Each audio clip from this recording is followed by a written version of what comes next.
बिस्मिल्लाहिर्रहमानिर्रहीम। Welcome to English with sir Haroon. अगर आप स्टूडेंट हैं और आप एग्जाम की तैयारी कर रहे हैं या आप एमडी-केट या सीएसएस जितने भी एग्जाम हैं आप इसमें अपेयर हो चुके हैं तो यकीनन आपने एक टॉपिक जरूर फेस किया होगा और वो है सब्जेक्ट वर्ब अग्रीमेंट। तो अग्रीमेंट एक इंतहाई अहम और जरूरी टॉपिक है।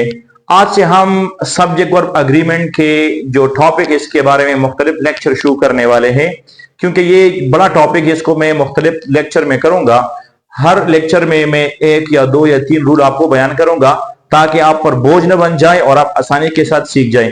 तो चलो वीडियो को शुरू करते हैं। Let's get started.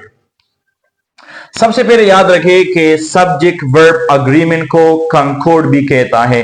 कंकोर्ड का मतलब यह है कि जुमले में जितने भी एलिमेंट है दे मस्ट एग्री, उसने जरूर एग्री होना है in terms of number and in terms of subject, यानी सब्जेक्ट के साथ वर्ब जरूर एग्री करेगा। और इस तरह जो सिंगुलर प्लूरल है इसके साथ भी आपने वर्ब को जरूर एग्री करना है। तो याद रखिए सब्जेक्ट वर्ब अग्रीमेंट को कंकोर्ड भी कहते हैं। अब जो बेसिक रूल है वो ये है कि जब सब्जेक्ट सिंगुलर होगा तो वर्ब भी सिंगुलर होगा, और अगर वह प्लूरल है तो सब्जेक्ट भी प्लूरल होगा। Subject, when the subject is singular the verb must be singular, and when the subject is plural the verb must be plural। ये आम रूल है जिस पर मैं बात नहीं करना चाहता क्योंकि ये आसान है और बहुत से स्टूडेंट ये जानते हैं, इस पर मैं आपका वक्त जाया करना नहीं चाहता। दूसरा जो अहम रूल है जिसमें अक्सर स्टूडेंट गलती करते हैं वो है रूल नंबर 2, जिसको हम रूल ऑफ प्रॉक्सिमिटी कहते हैं।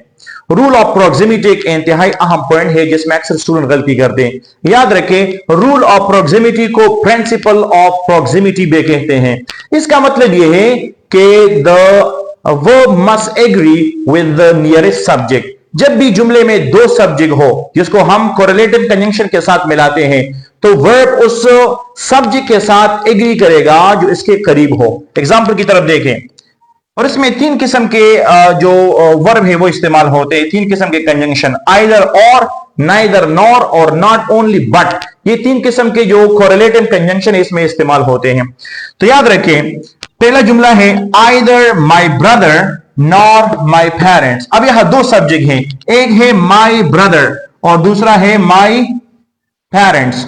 So either my brother nor my parents. अब आपने ये सोचना है कि यहां मैं क्या लगाऊं, यहां सब्जेक्ट वर्ब प्लूरल लगाऊं या सिंगुलर लगाऊं, लेकिन आपने देखना है कि यहां जो करीब है ये जो सब्जेक्ट है ये क्या है। अब यहां देखिए आइदर माय ब्रदर ये सिंगुलर है और माय पेरेंट्स, तो फिर आपने यहां आर लगाना है क्योंकि ये जो सब्जेक्ट है ये करीब है। अगर इस जुमले को मैं इस तरह स्विच करूं आइदर माय पेरेंट्स, अब मैंने जो पेरेंट की सब्जेक्ट उसको पहले लाया, आइदर माय पेरेंट्स और माय ब्रदर।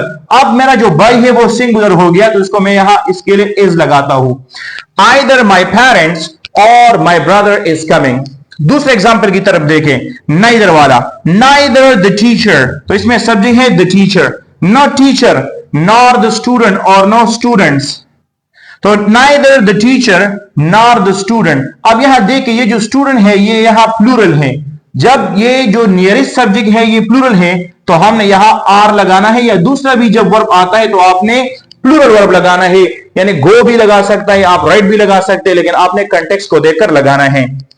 तीसरा जो जुमला है ये है नॉट ओनली द स्टूडेंट्स, ना सिर्फ student but also the teacher, बल्कि उस्ताद भी, ना सिर्फ student but also the teacher. अब टीचर सिंगुलर है तो हमने यहां इज लगाना है, तो मतलब ये है not only the student but also the teacher is late, ना सिर्फ तुलबा बल्कि उस्ताद भी लेट है।